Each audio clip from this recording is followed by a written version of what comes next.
대체 한국에서 배울 점이 뭐가 있다고 한국을 가란 거예요. 여기 캐나다 CBC. 방송국 한 여성 PD가 황당한 표정으로 상사를 쳐다보고 있습니다.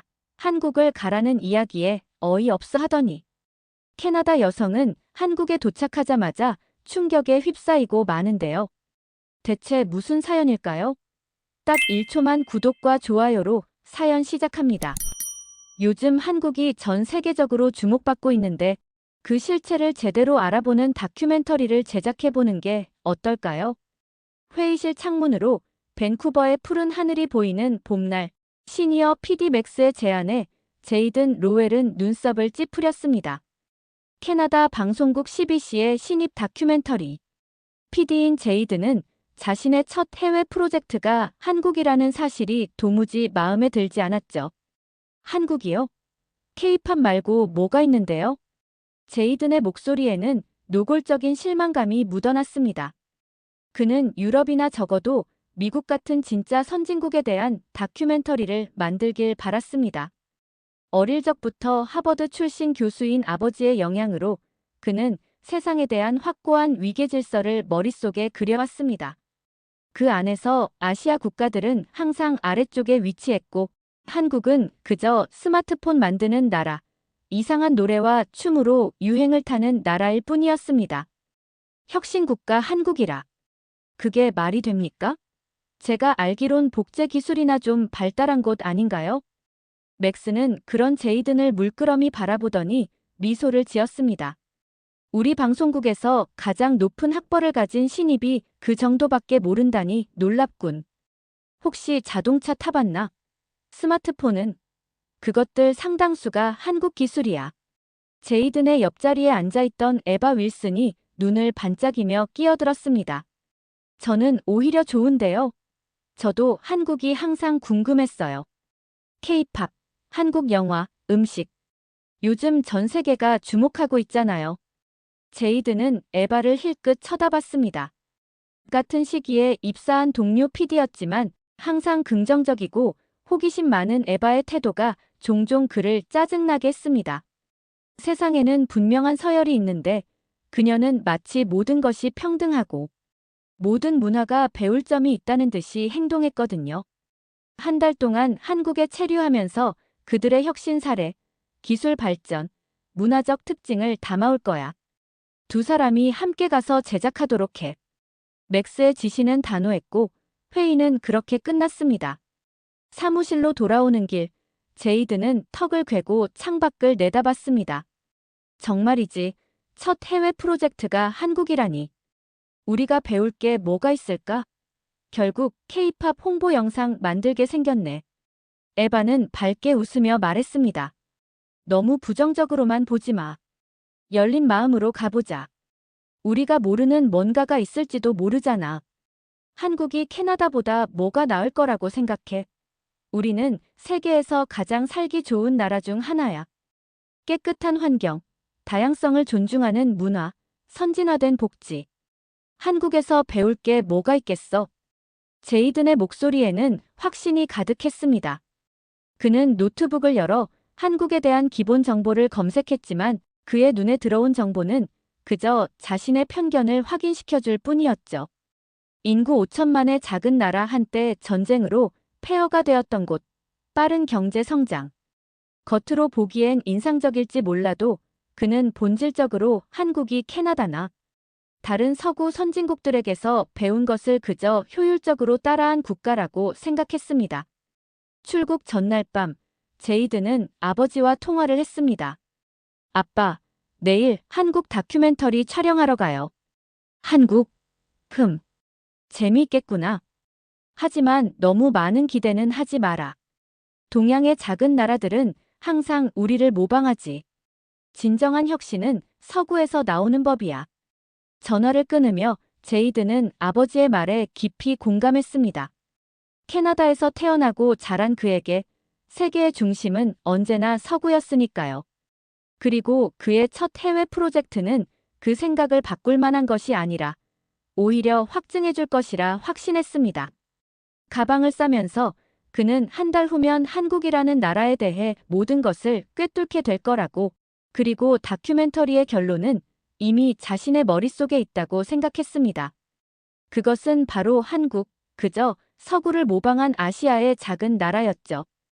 14시간의 지루한 비행 끝에 제이든과 에바가 도착한 인천국제공항은 예상과 달랐습니다. 제이든은 비좁고 다소 혼잡한 아시아 공항을 상상했지만 눈앞에 펼쳐진 광경은 전혀 다른 세계였습니다. 여기가 정말 공항이야? 제이드는 넓게 트인 천장과 깔끔하게 정리된 동선, 그리고 어디서나 볼 수 있는 첨단 시스템에 놀라움을 감추지 못했습니다. 출입국 심사는 불과 15분 만에 끝났고 지문 인식과 안면 인식이 결합된 무인 시스템은 그가 본 어떤 공항보다 효율적이었죠. 제이든, 저기 봐. 로봇 안내원이야. 에바가 가리킨 곳에는 실제로 로봇이 여행객들에게 안내를 제공하고 있었습니다. 그것도 단순한 정보 전달이 아니라 영어, 중국어, 일본어 등 여러 언어로 자연스럽게 대화하며 길을 안내하고 있었습니다. 제이드는 입을 다물지 못했습니다. 밴쿠버 국제공항도 훌륭하지만 이런 최첨단 기술들은 아직 보지 못했거든요. 수화물 찾는 곳에서도 놀라운 경험이 이어졌습니다. 스마트폰 앱으로 자신의 짐 위치를 실시간으로 확인할 수 있었고, 공항 곳곳에 설치된 무료 충전소는 어떤 종류의 기기도 충전할 수 있었습니다. 뭐지? 이 정도일 줄은 몰랐네. 제이든이 작게 중얼거렸습니다. 에바는 싱글벙글 웃으며 공항 곳곳을 카메라에 담기 바빴습니다. 공항에서 서울 시내로 향하는 길, 그들은 공항철도를 이용했습니다. 깨끗하고 정확한 시간에 출발하는 열차 내부에 설치된 무료 와이파이, 그리고 지하철 연결이 완벽하게 이루어지는 교통 시스템은 제이든에게 또 하나의 충격이었습니다. 이거 진짜야? 열차가 정확히 시간에 맞춰오네. 토론토나 몬트리올에선 10분은 기본으로 늦는데. 제이든의 목소리에는 어색한 당혹감이 묻어났습니다. 서울 시내에 도착한 것은 저녁 8시쯤이었습니다. 해가 이미 저물었지만 서울의 밤거리는 마치 낮처럼 밝고 활기가 넘쳤죠. 곳곳에서 반짝이는 네온 사인과 디지털 간판들, 그리고 늦은 시간에도 거리를 가득 메운 사람들. 도대체 이 사람들은 다 어디서 나온 거지? 이렇게 늦은 시간인데. 제이드는 호텔로 가는 택시 안에서 창밖을 내다보며 물었습니다. 택시 기사는 서울은 밤에도 살아있는 도시입니다. 24시간 문화가 발달해 있거든요. 편의점, 카페, 심지어 병원까지도 밤새 문을 열죠. 라고 답했습니다. 그날 밤 호텔방에 도착한 제이드는 침대에 털썩 주저앉았습니다. 그의 머릿속은 혼란스러웠습니다. 겨우 몇 시간 만에 그가 가지고 있던 한국에 대한 이미지가 조금씩 흔들리기 시작했으니까요. 어쩌면 내가 알던 한국이 전부가 아닐지도. 그는 중얼거렸습니다. 하지만 곧 자신을 다잡았죠. 아니야, 겉모습만 번지르르한 거겠지. 본질적인 혁신은 아직 확인된 게 없어. 다음 날 아침, 제이든과 에바는 본격적인 취재를 시작했습니다. 첫 방문지는 현대자동차 연구소였습니다. 그곳에서 그들은 수소차와 자율주행 기술에 대한 브리핑을 받았습니다. 우리 현대자동차는 수소연료전지 기술에서 세계 최고 수준입니다. 탄소 배출 없이 물만 배출하는 친환경 자동차죠.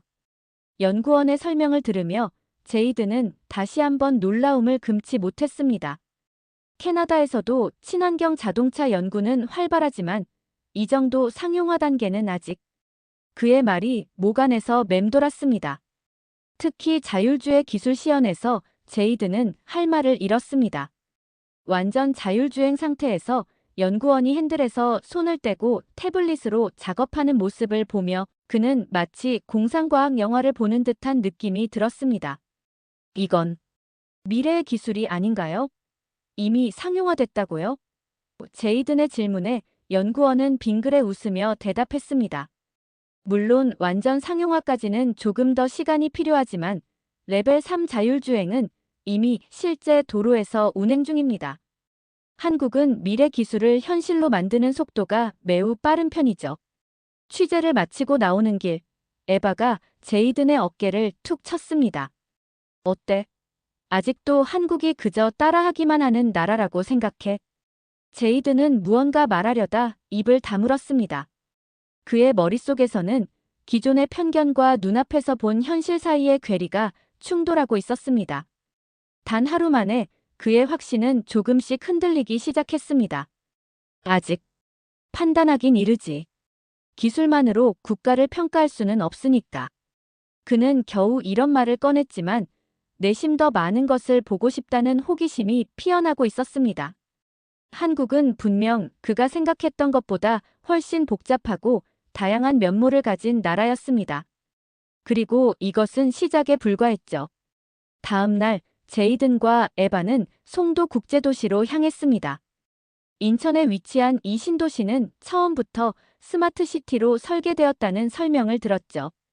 택시에서 내린 그들 앞에는 마치 영화 속 미래도시처럼 유리와 철골로 이루어진 현대적인 건물들이 펼쳐져 있었습니다. 이게 정말 실존하는 도시란 말이야? 제이드는 중얼거렸습니다. 도시 전체가 하나의 유기체처럼 움직이는 듯 했습니다. 쓰레기가 자동으로 수거되는 시스템, 건물마다 설치된 태양광 패널, 그리고 도시 곳곳을 연결하는 자전거 도로와 전기차 충전소까지. 안내를 맡은 송도 스마트시티 담당자는 자랑스럽게 설명했습니다. 우리 도시는 시민들의 삶의 질과 환경 보호, 두 가지 모두를 목표로 설계됐습니다. 모든 건물은 친환경 인증을 받았고 도시 전체가 5G기가 인터넷으로 연결되어 있죠. 제이드는 고개를 끄덕이면서도 의문이 들었습니다. 하지만 이런 첨단 기술이 실제 시민들의 삶에 어떤 변화를 가져오나요? 겉모습만 좋은 건 아닌지. 담당자는 웃으며 대답했습니다. 직접 체험해 보시죠. 이 스마트폰 앱을 한번 써보세요. 제이든이 받은 앱은 도시의 모든 정보와 서비스를 통합해 놓은 것이었습니다.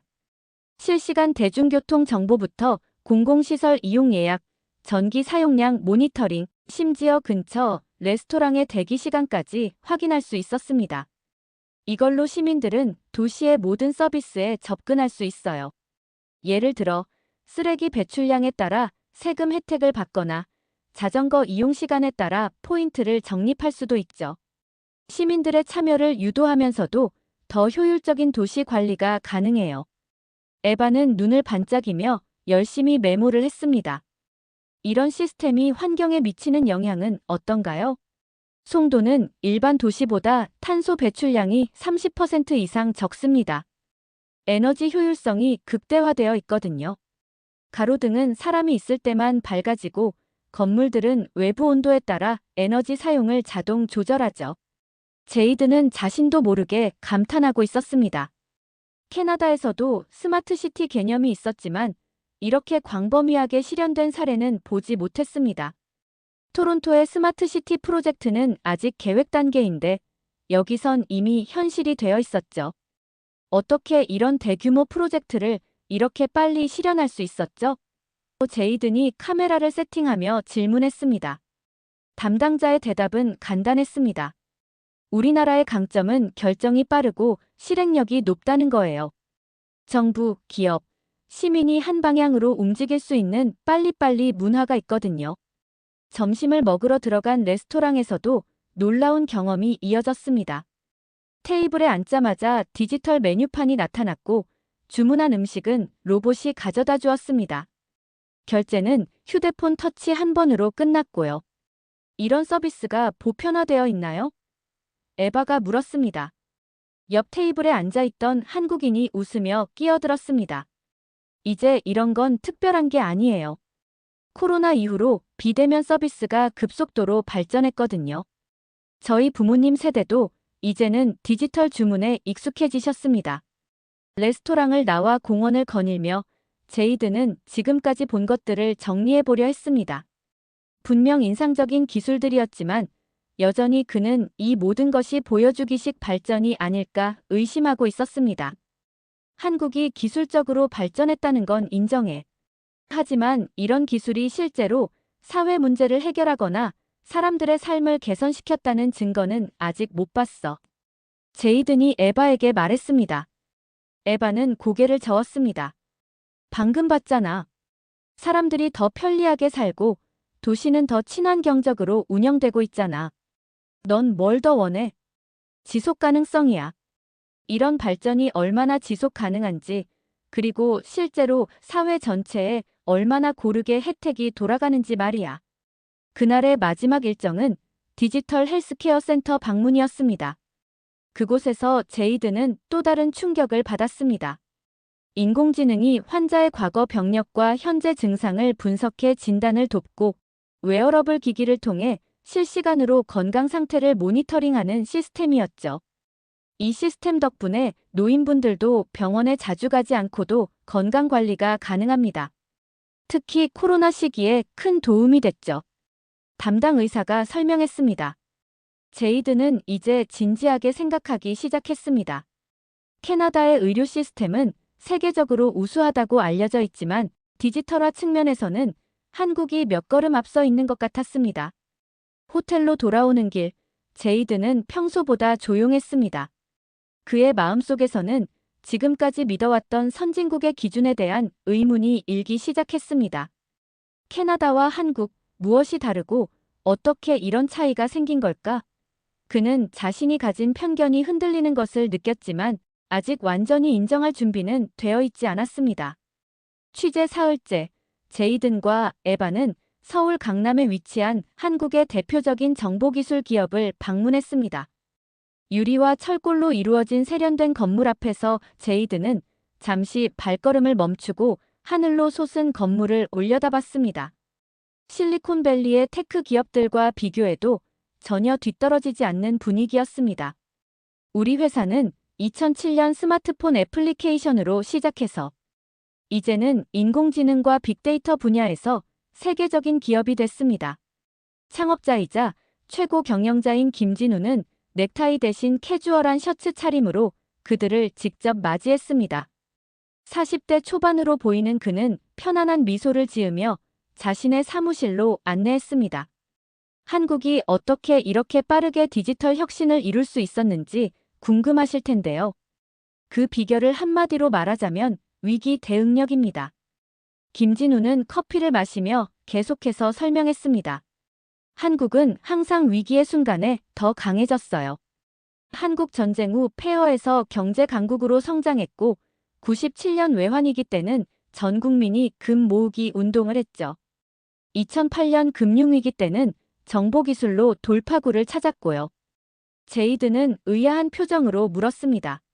하지만 위기 대응과 디지털 혁신이 어떻게 연결되나요? 코로나 상황을 예로 들어볼까요? 팬데믹이 시작되자 한국은 일주일 만에 전국적인 진단검사 시스템을 구축했습니다. 확진자 동선 추적 앱은 2주일 만에 개발됐고요. 이런 속도가 가능했던 이유는 디지털 인프라가 이미 갖춰져 있었고 국민들의 디지털 적응력이 높았기 때문이죠. 에바가 고개를 끄덕이며 질문했습니다. 그렇다면 한국인들의 디지털 적응력이 특별히 높은 이유는 뭘까요? 김진우는 잠시 생각하더니 대답했습니다. 우리 문화적 특성 때문이라고 생각합니다. 한국인들은 새로운 것을 빨리 받아들이는 편이에요. 또 교육 수준이 높고 경쟁이 치열하다 보니 항상 더 나은 방법을 찾으려고 하죠. 그리고 무엇보다 빨리빨리 문화가 있습니다. 제이든이 눈썹을 치켜 올렸습니다. 그 빨리빨리 문화라는 게 뭔가요? 한국인들은 모든 걸 빠르게 처리하길 원합니다. 배달은 30분 안에 와야 하고, 인터넷은 세계에서 가장 빨라야 하고, 건물도 빨리 지어야 하죠. 이런 성향이 때로는 단점으로 작용하기도 하지만 디지털 혁신에는 큰 장점이 됐습니다. 인터뷰를 마친 후 그들은 회사의 연구개발센터를 둘러보았습니다. 수백 명의 엔지니어들이 최첨단 기술을 개발하고 있었고 특히 인공지능 분야에서는 놀라운 성과를 보여주었습니다. 우리가 개발한 인공지능은 이미 여러 분야에서 활용되고 있습니다. 의료 진단부터 자율주행, 금융 서비스까지요. 특히 자연어 처리 기술은 세계 최고 수준이라고 자부합니다. 연구소장의 설명을 들으며 제이드는 생각에 잠겼습니다. 캐나다의 인공지능 연구도 세계적으로 유명하지만 상용화 측면에서는 한국이 앞서 있었습니다. 어쩌면 연구와 상업화 사이의 간극을 좁히는데 한국만의 방식이 있는 걸까요? 점심 식사 후 그들은 정부의 디지털 혁신 담당자를 만났습니다. 서울시청의 현대적인 건물에서 이루어진 이 인터뷰에서 제이드는 한국의 또 다른 측면을 발견했습니다. 한국의 디지털 성공 비결은 민관 협력 모델에 있습니다. 정부는 방향을 제시하고 인프라를 구축하며 기업은 혁신적인 서비스를 개발하고 시민들은 이를 적극적으로 수용하죠. 3자가 마치 하나의 팀처럼 움직입니다. 담당자는 여러 사례를 보여주었습니다. 전자정부 시스템부터 스마트 교통관리, 재난 대응 시스템까지. 특히 인상적이었던 것은 코로나 대응 과정에서 개발된 앱이었습니다. 코로나 확진자가 처음 발생했을 때 우리는 일주일 만에 전국 약국의 마스크 재고를 실시간으로 확인할 수 있는 앱을 만들었습니다. 정부 데이터를 민간 개발자들에게 제공했고 개발자들은 밤을 새워 앱을 만들었죠. 시민들은 즉시 이 앱을 사용하기 시작했고요. 제이드는 이 이야기를 들으며 깊은 인상을 받았습니다. 캐나다였다면 이런 시스템을 구축하는데 몇 개월, 어쩌면 1년 이상이 걸렸을 텐데 한국은 단 일주일 만에 해냈다니요. 어떻게 그렇게 빨리 시스템을 구축할 수 있었나요? 법적 절차나 개인정보 보호 문제는 없었나요? 담당자는 미소를 지었습니다. 물론 그런 우려도 있었죠. 하지만 국가적 위기 상황에서는 모두가 더 큰 목표를 위해 협력합니다.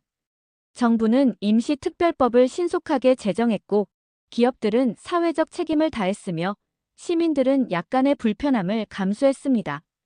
이건 한국만의 독특한 위기 대응 문화라고 할 수 있어요. 취재를 마치고 호텔로 돌아오는 길, 제이드는 깊은 생각에 빠졌습니다. 오늘 본 것들은 단순한 기술 발전을 넘어서는 무언가였습니다. 그것은 사회 전체가 하나의 목표를 향해 움직이는 방식, 위기를 기회로 전환하는 능력이었습니다. 에바, 나 지금 혼란스러워. 사실 한국에 대해 많이 잘못 알고 있었던 것 같아. 제이든이 천천히 말했습니다. 에바는 미소를 지으며 대답했습니다. 이제야 정신이 들었네. 넌 항상 모든 것을 알고 있다고 생각했잖아. 하지만 아직도 의문이 많아.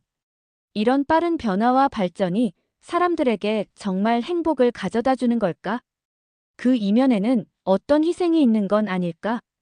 에바는 잠시 생각하더니 대답했습니다. 그럼 내일은 학교에 가보자.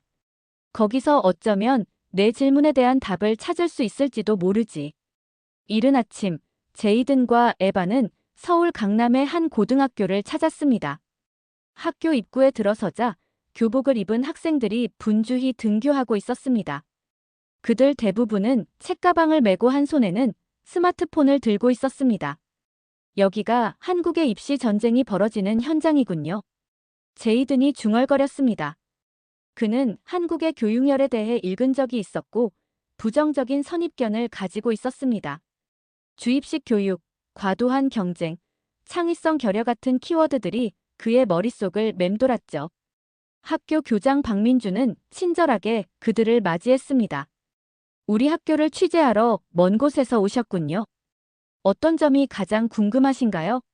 제이드는 솔직하게 대답했습니다. 한국 교육이 세계적으로 성과가 좋다는 건 알고 있지만 실제로 학생들이 어떻게 공부하는지 그리고 그 교육이 실제 삶에 얼마나 도움이 되는지 궁금합니다. 박민주는 고개를 끄덕였습니다.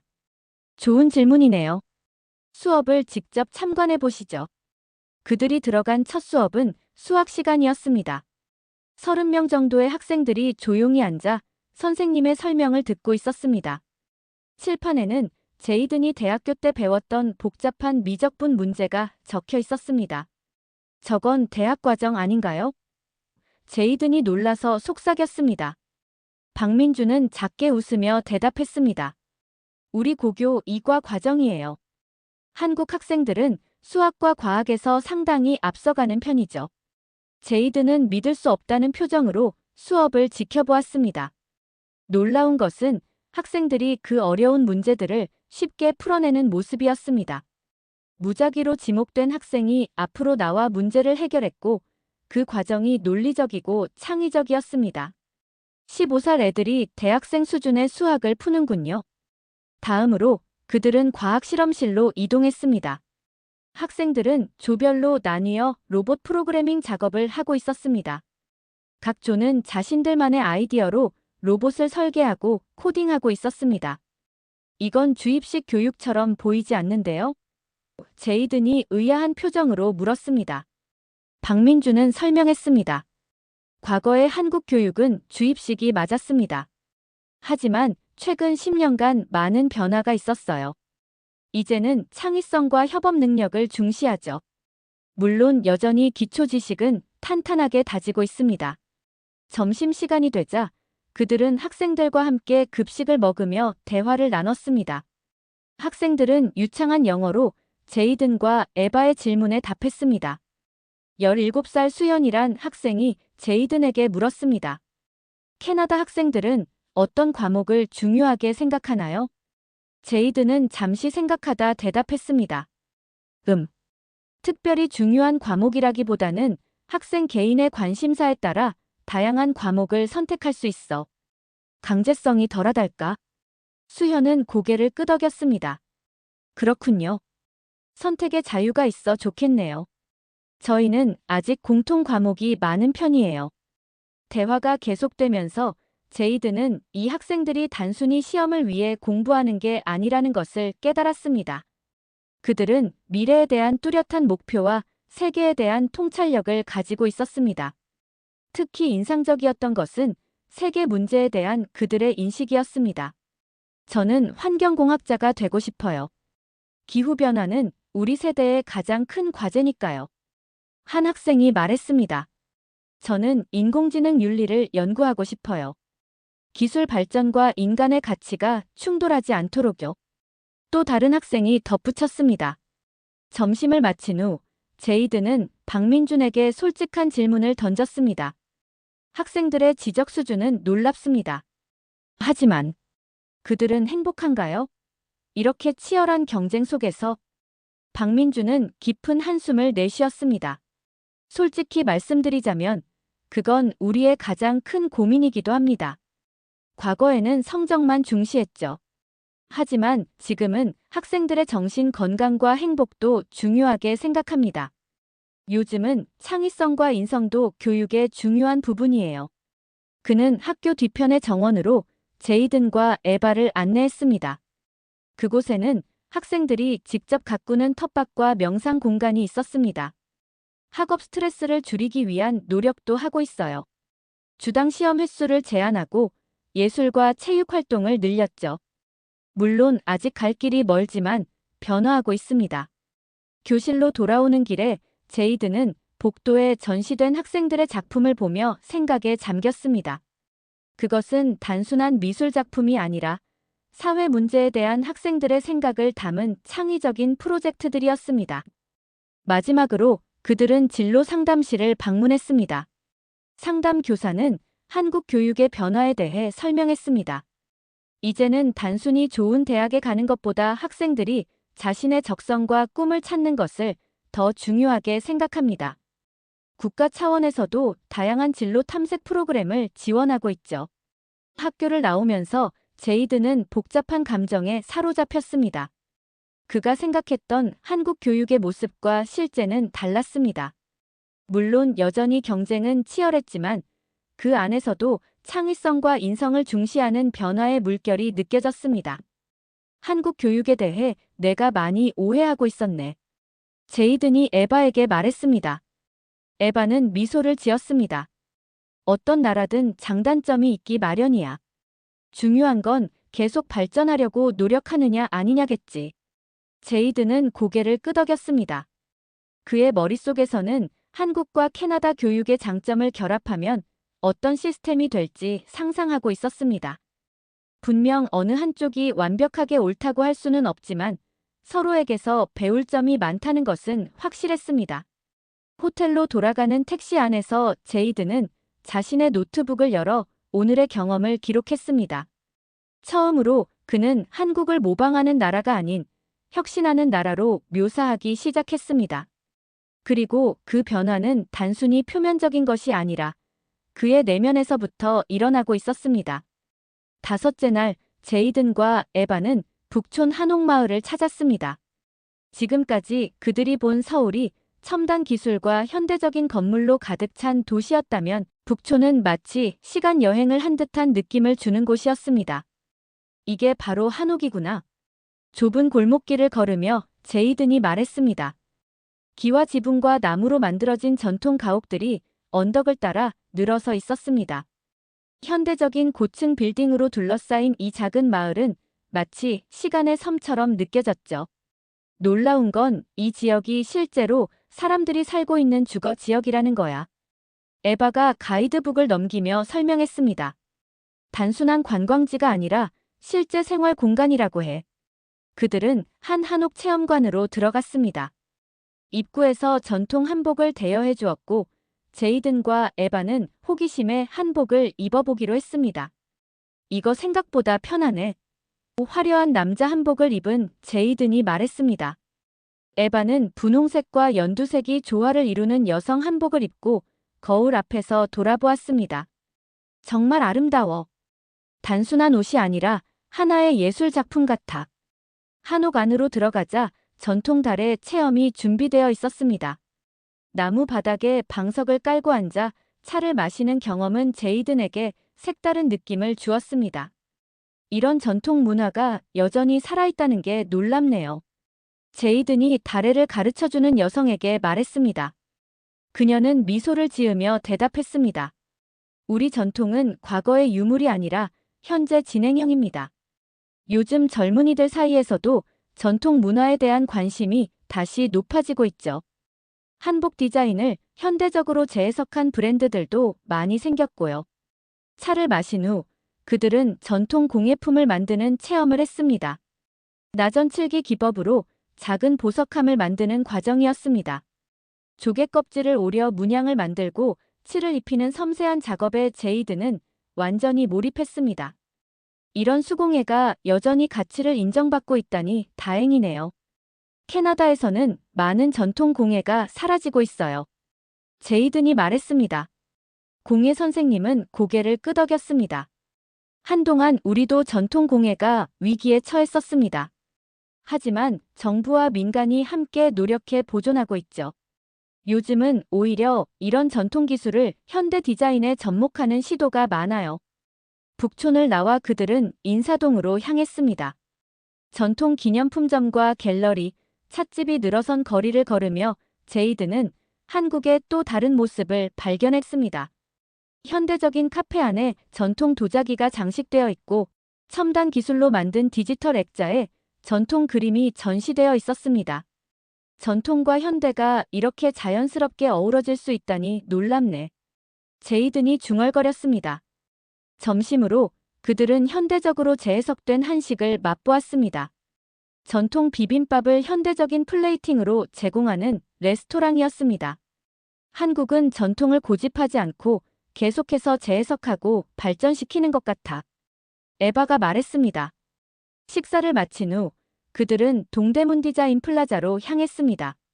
미래적인 곡선의 건물은 마치 우주선처럼 보였습니다. 이 건물이 바로 세계적인 건축가 자하 하디드의 작품이죠. 안내원이 설명했습니다. 과거 운동장이 있던 자리에 지어진 이 공간은 이제 패션과 디자인의 중심지가 되었습니다. 내부에는 젊은 디자이너들의 작품을 전시하는 공간과 첨단 기술을 활용한 미디어 아트가 가득했습니다. 특히 제이든의 눈길을 끈 것은 전통 한지로 만든 작품과 발광 다이오드 조명을 결합한 설치 미술이었습니다. 이것 봐, 전통 재료와 첨단 기술의 만남이야. 대조적인 요소들인데도 놀랍도록 조화롭네. 제이든이 감탄했습니다. 저녁에는 청계천을 따라 산책했습니다. 한때 복개되었다가 복원된 이 도심 속 하천은 고층 빌딩 사이로 잔잔히 흐르고 있었습니다. 제이든은 물소리를 들으며 지난 며칠간의 경험을 되새겨 보았습니다. 캐나다는 다양성을 존중한다는 자부심이 있는데 사실 우리는 원주민 문화를 제대로 보존하지 못했어. 많은 전통이 사라졌고 남아있는 것들도 단순한 관광 상품이 되어버린 경우가 많아. 에바가 고개를 끄덕였습니다. 맞아.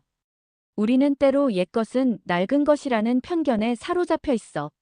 하지만 한국은 전통을 단순히 보존하는 것을 넘어 현대적으로 재해석하고 일상에 통합시키고 있어.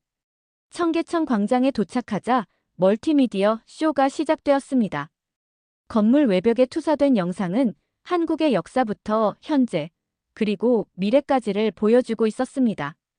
전통 궁궐의 이미지가 현대 도시의 모습으로 변화하고 다시 미래 도시의 모습으로 전환되는 장면은 상징적이었습니다. 전통이 이렇게 세련되게 녹아있는 도시가 또 있을까? 제이든이 감탄했습니다. 캐나다는 너무 빨리 과거를 잊으려고 하는 것 같아. 그래서 종종 문화적 정체성이 모호해지기도 하고. 에바는 생각에 잠겨 대답했습니다. 각 나라마다 발전 방식이 다른 것 같아. 캐나다는 넓은 국토와 자원이 풍부해서 어쩌면 절박함이 덜했을지도 모르지. 반면 한국은 제한된 자원과 복잡한 역사 속에서 살아남기 위해 더 치열하게 고민했을 거야. 호텔로 돌아가는 길, 제이드는 생각에 잠겼습니다. 단 하루 만에 그는 한국이 단순히 기술만 발전한 나라가 아니라 전통과 현대를 조화시키는 특별한 능력을 가진 나라라는 것을 깨달았습니다. 그리고 그것은 어쩌면 캐나다가 배워야 할 부분일지도 모른다는 생각이 들었습니다. 노트북을 열어 오늘의 경험을 정리하면서 제이드는 처음으로 자신의 고국을 객관적으로 바라보기 시작했습니다. 캐나다의 느슨함과 방치된 문화적 유산에 대해 생각하며 그는 모든 나라가 완벽하지 않으며 서로에게서 배울 점이 있다는 단순하지만 중요한 진리를 깨달았습니다. 여섯째 날 제이든과 에바는 국립중앙박물관을 찾았습니다. 한국의 역사를 더 깊이 이해하기 위해서였죠. 웅장한 건물 안에서 그들은 선사시대부터 현대까지 한국의 역사를 시간순으로 살펴보았습니다. 이 나라가 얼마나 많은 침략과 전쟁을 겪었는지 놀랍네요. 제이든이 삼국시대 전시관을 둘러보며 말했습니다. 중국, 몽골, 일본. 끊임없이 외부의 위협에 시달렸군요. 박물관 가이드는 고개를 끄덕였습니다.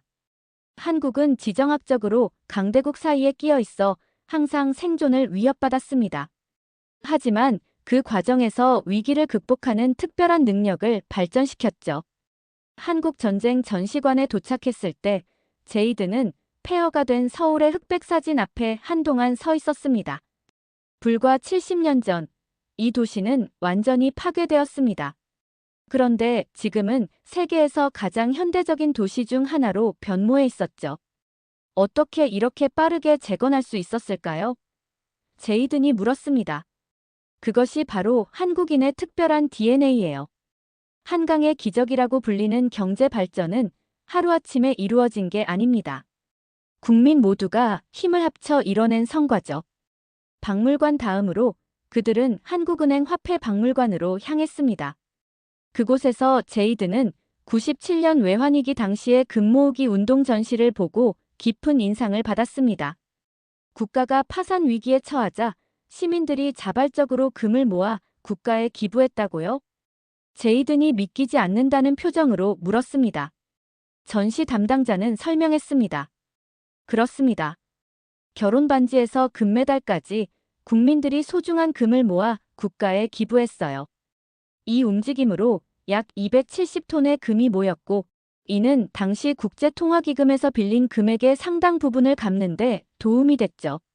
제이든은 상상이 되지 않았습니다. 캐나다에서 이런 일이 가능할까? 과연 자국민들이 개인의 재산을 국가를 위해 기꺼이 내놓을까? 한국인들은 왜 그렇게 단결력이 강한가요? 제이든이 물었습니다. 위기를 함께 극복해온 역사적 경험이 있기 때문이에요. 그리고 우리라는 공동체 의식이 매우 강합니다. 개인보다 집단의 이익을 우선시하는 문화적 특성도 있고요. 오후에는 태안으로 이동했습니다. 2007년 태안 기름 유출 사고 현장으로 당시 10만 명이 넘는 자원봉사자가 모여 기름을 제거했던 곳이었습니다. 이 해변이 완전히 기름으로 뒤덮였다고요? 제이든이 이제는 깨끗해진 바다를 바라보며 물었습니다. 태안환경센터의 김영호 소장이 설명했습니다. 그렇습니다. 사고 직후 해변은 검은색 기름으로 뒤덮였어요. 전문가들은 복구에 최소 10년이 걸릴 거라고 예측했습니다.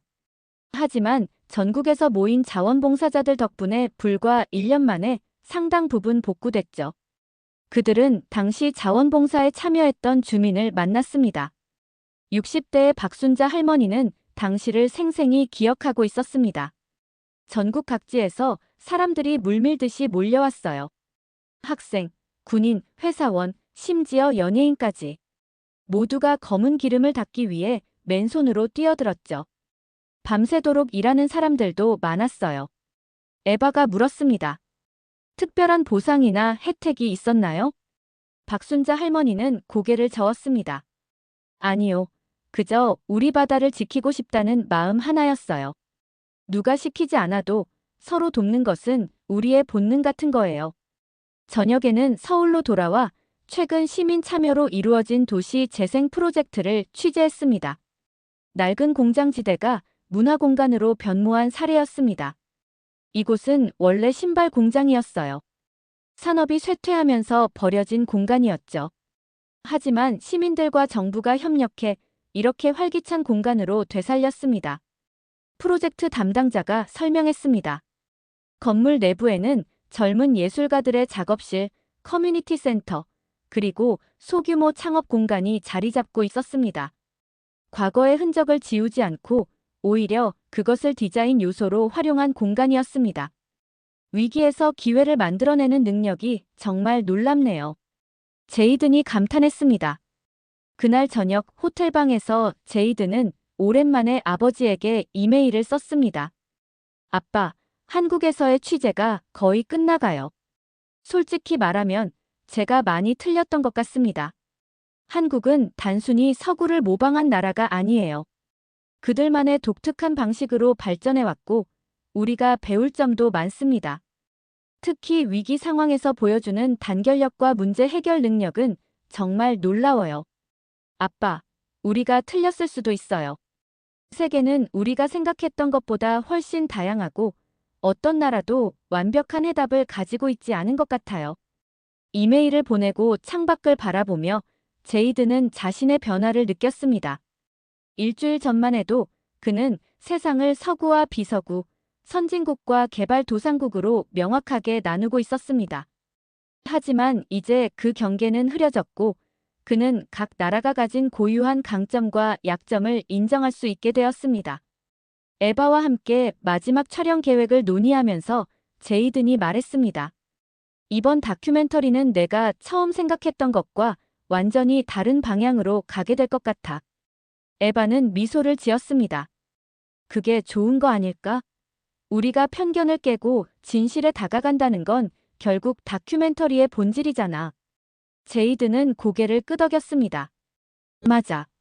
나는 한국을 깎아내리는 다큐를 만들려고 왔지만 이제는 솔직하게 내 생각이 얼마나 편협했는지 보여주고 싶어.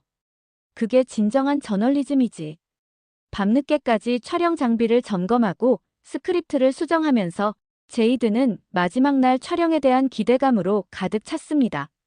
그는 이제 한국의 진짜 모습, 그 장단점을 포함한 복잡하고 다층적인 현실을 보여주고 싶었습니다. 그리고 그것은 단순히 한국에 대한 다큐멘터리가 아니라 세계를 바라보는 새로운 시각에 대한 이야기가 될 것이었습니다. 마지막 날 제이든과 에바는 서울의 남산타워로 향했습니다.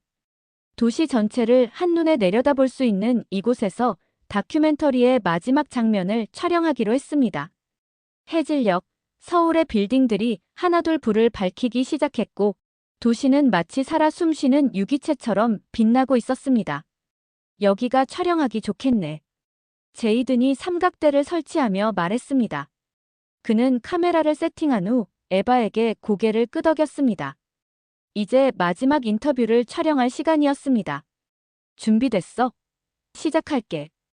에바가 녹음기를 켰습니다. 제이든은 깊게 숨을 들이마시고 카메라를 향해 말하기 시작했습니다. 일주일 전, 나는 한국에 대해 아는 것이 거의 없었습니다. 아니, 정확히 말하면 알고 있다고 착각했죠. K-팝, 삼성, 현대. 피상적인 키워드만 알고 있었을 뿐입니다.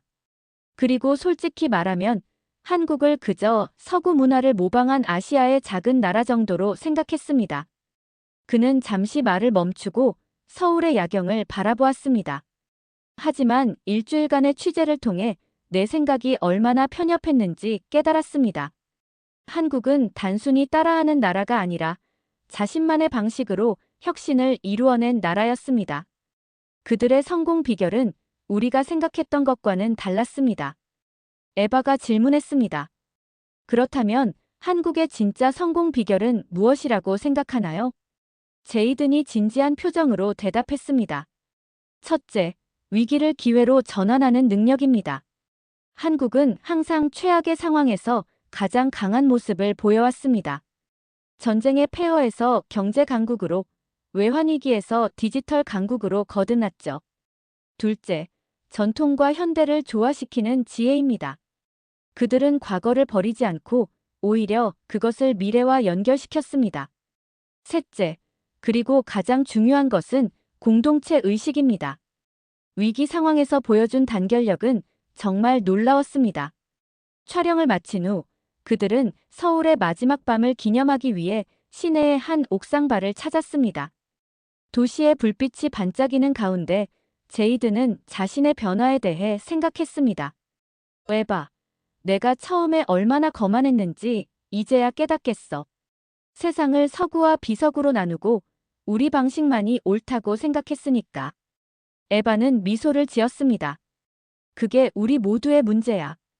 다른 문화를 제대로 이해하지 못한 채 판단하는 거지. 다양성이 얼마나 중요한지 다른 방식으로도 성공할 수 있다는 걸 잊곤 해.